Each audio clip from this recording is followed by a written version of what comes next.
جو صبح اٹھتے ہی قرآن پاک کی یہ 2 صورتیں پڑھ لیا کرے، پورا گھر اللہ کی رحمتوں اور برکتوں سے بھر جائے گا۔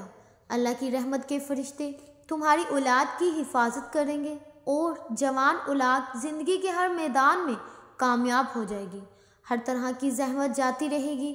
وہ صورتیں اس ویڈیو میں بتائی گئی ہیں۔ بسم اللہ الرحمن الرحیم۔ محترم ناظرین کرام، اللہ کے پاک کلام کی برکتیں اور رحمتیں کیا ہیں؟ اللہ کے کلام میں کتنی تاثیر اور کتنی طاقت ہے، اس کا اندازہ آپ کو اس ایک واقعے سے ہو جائے گا۔ ایک مرتبہ حضرت موسیٰ علیہ السلام راستے میں تھے کہ ایک قبرستان میں آپ کا گزر ہوا۔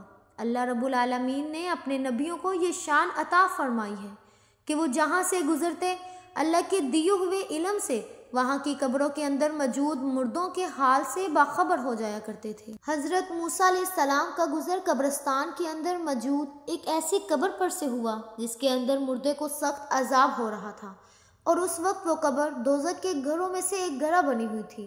حضرت موسیٰ علیہ السلام نے یہ منظر دیکھا تو بہت دل برداشتہ ہوئے، اللہ کی پاکی اور بڑائی بیان کی، وہاں سے آگے بڑھ گئے۔ بعض روایتوں میں ان کا یہ سفر 1 دن کا تھا، جبکہ بعض میں لکھا ہے کہ صبح گئے اور شام کو واپسی ہوئی، جبکہ بعض روایتوں کے مطابق آپ کا یہ سفر چند دنوں کا تھا۔ بہرحال جب حضرت موسیٰ علیہ السلام کی واپسی ہوئی تو پھر اسی قبر کے اندر سے آپ کا گزر ہوا۔ جب اس قبر کے پاس سے گزرے جس کے اندر مردے کو سخت ترین عذاب دیا جا رہا تھا، تو آپ علیہ السلام یہ جان کر سخت حیران ہوئے کہ اب وہی قبر جنت کے باغوں میں سے ایک باغ بنی ہوئی ہے۔ آپ علیہ السلام بہت حیران ہوئے، اللہ کی عظمت، پاکی اور شان بیان فرمائی اور اللہ کے سامنے عرض گزار ہوئے کہ اللہ پاک، تیری شان نہایت ہی بلند و برتر ہے، تو ہر چیز پر قادر ہے۔ بے شک تو جسے چاہتا ہے اسے عذاب دیتا ہے اور جسے چاہتا ہے اسے بخش دینے پر قادر ہے۔ اے اللہ، میں یہ سمجھ نہیں پایا کہ جب میں یہاں سے گزرا تو اس قبر کے مردے کو سخت عذاب دیا جا رہا تھا، جبکہ اب اسی قبر کے مردے کا عذاب ہٹا لیا گیا ہے اور اس قبر کو جنت کے باغوں میں سے ایک باغ بنا دیا گیا ہے۔ تو اللہ رب العالمین نے ارشاد فرمایا، اے موسیٰ، یہ صاحب قبر کبیرہ گناہوں کا مرتکب تھا اور یہی وجہ تھی کہ اسے عذاب دیا جا رہا تھا۔ یہ شخص اپنی بیوی کے پیٹ میں ایک بچے کو چھوڑ کر مرا تھا۔ اس کی بیوی نے بچے کو جنم دیا اور جب وہ بولنے کے قابل ہوا تو اس کی بیوی نے بچے کو ایک عالم کے پاس دین کا علم حاصل کرنے کے لیے بھیجا۔ آج اسی صاحب قبر کے بیٹے نے پہلی بار کلام اللہ یعنی بسم اللہ الرحمن الرحیم پڑھا ہے، اور مجھے یہ گوارا نہ ہوا کہ جس انسان کا بیٹا اللہ کا کلام پڑھے، اسے رحمان اور رحیم کہے، تو میں اسے جہنم کی آگ میں جلاؤں۔ سبحان اللہ۔ ناظرین، ایسے ایمان افروز واقعہ پر کمنٹ باکس میں ایک بار خلوص دل کے ساتھ سبحان اللہ ضرور لکھ دیجئے۔ ناظرین، نیک اولاد اپنے والدین کے لیے صدقہ جاریہ ہے اور اپنی زندگی میں کی جانے والی نیکیوں کا ثواب ان کے مرحوم والدین کی بخشش کا ذریعہ بنتا رہتا ہے۔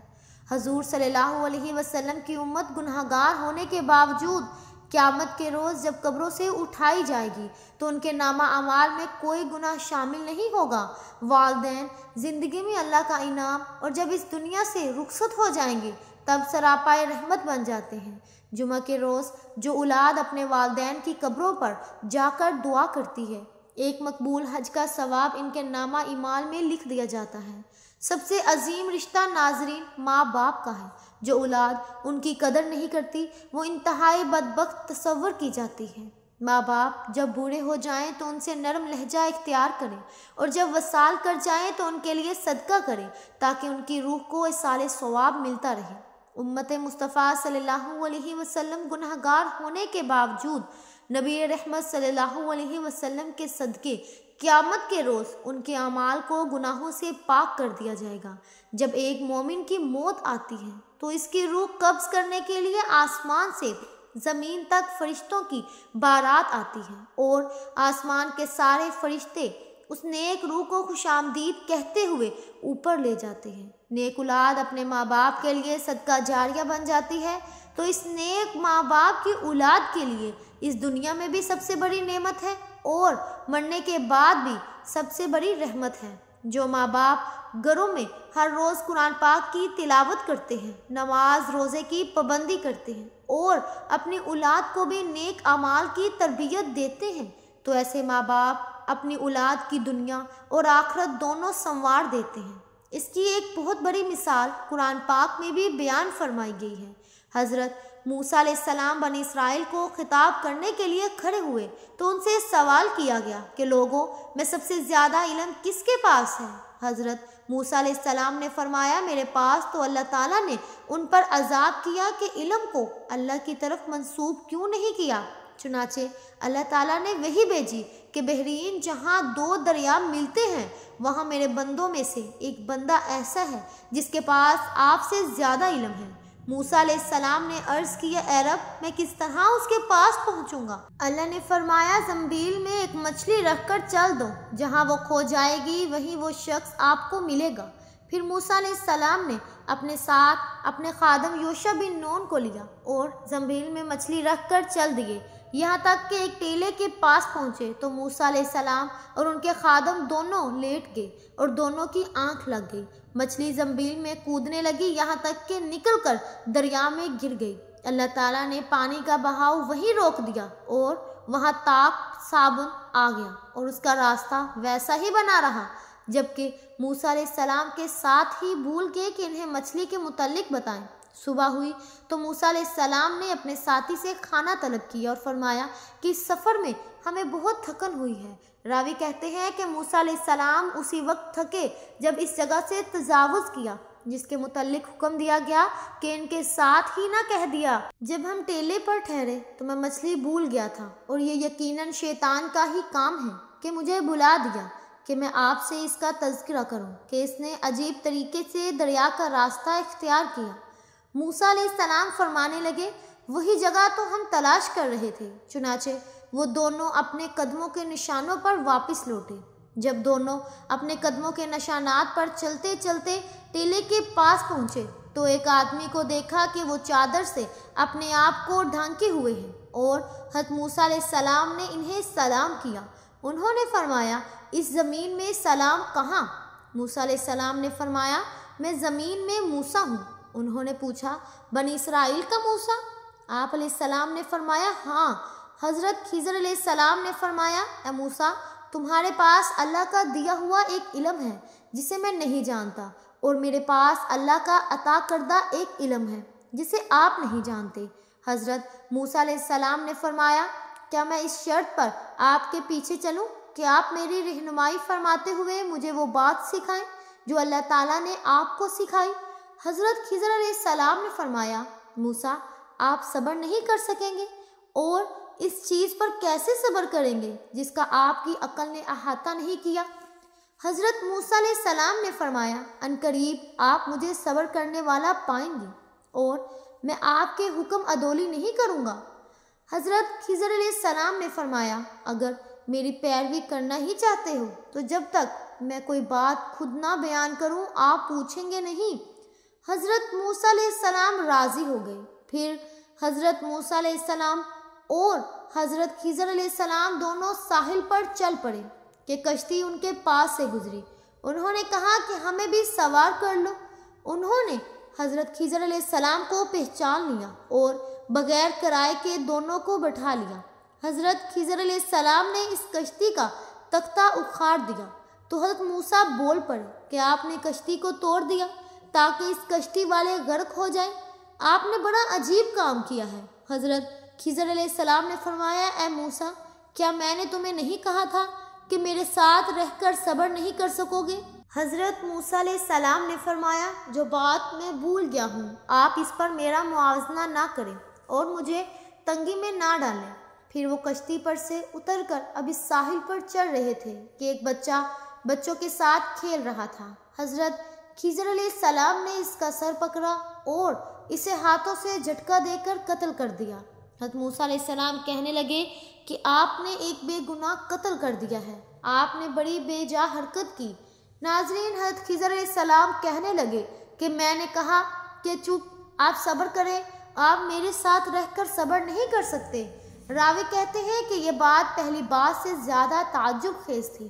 حضرت موسیٰ علیہ السلام کہنے لگے کہ اگر اس کے بعد بھی میں آپ سے کسی چیز کے بارے میں سوال کروں تو آپ مجھے ساتھ نہ رکھیے گا، ابھی آپ میری طرف سے عذر کو پہنچ چکے ہیں۔ پھر وہ دونوں چلے یہاں تک کہ ایک بستی کے پاس سے گزرے اور ان سے کھانے کے لیے کچھ مانگا تو انہوں نے ان کی مہمان نوازی سے انکار کر دیا۔ اتنے میں وہاں انہیں ایک دیوار ملی جو گرنے کے قریب تھی، تو حضرت خضر علیہ السلام نے اس دیوار کو سیدھا کھڑا کر دیا۔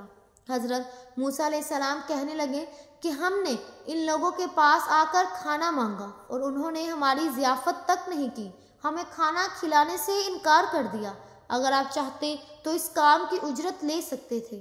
حضرت خضر علیہ السلام نے فرمایا کہ بس اب یہ وقت ہماری اور آپ کی جدائی کا ہے۔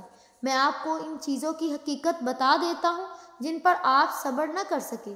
کشتی تو ان مسکینوں کی تھی جو سمندر میں مزدوری کرتے تھے، اور ان کے آگے ایک بادشاہ تھا جو ظلماً کشتیوں کو چھین لیتا تھا۔ تو میں نے چاہا کہ میں اس کشتی کو توڑ دوں، تو جب کشتی چھیننے والا آیا تو اس نے کشتی کو ٹوٹا سمجھ کر چھوڑ دیا اور وہ کشتی آگے بڑھ گئی، اور کشتی والوں نے ایک لکڑی لگا کر اسے درست کر لیا۔ اور وہ لڑکا جسے میں نے قتل کیا تھا وہ فطرتاً کافر تھا۔ اس کے ماں باپ اس سے بڑا پیار کرتے تھے، تو جب وہ بڑا ہوتا تو اپنے ماں باپ کو بھی سرکشی میں پھنسا دیتا۔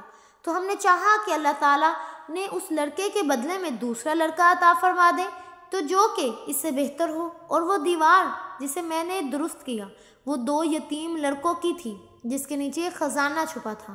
ان کے ماں باپ انتہائی نیک اور عبادت گزار تھے، تو اللہ نے ان پر فضل کیا، اور یہ اللہ ہی کی مرضی تھی کہ اللہ کے نیک بندوں کی اولاد کے خزانے کو ظالموں سے محفوظ رکھا جائے۔ نبی کریم صلی اللہ علیہ وسلم ناظرین جب یہ واقعہ صحابہ کرام کو سنا رہے تھے تو آپ نے فرمایا، ہماری چاہت تھی کہ موسیٰ علیہ السلام کچھ دیر اور صبر کرتے تاکہ ہمیں ان کی عجیب و غریب خبریں سننے کو ملتی۔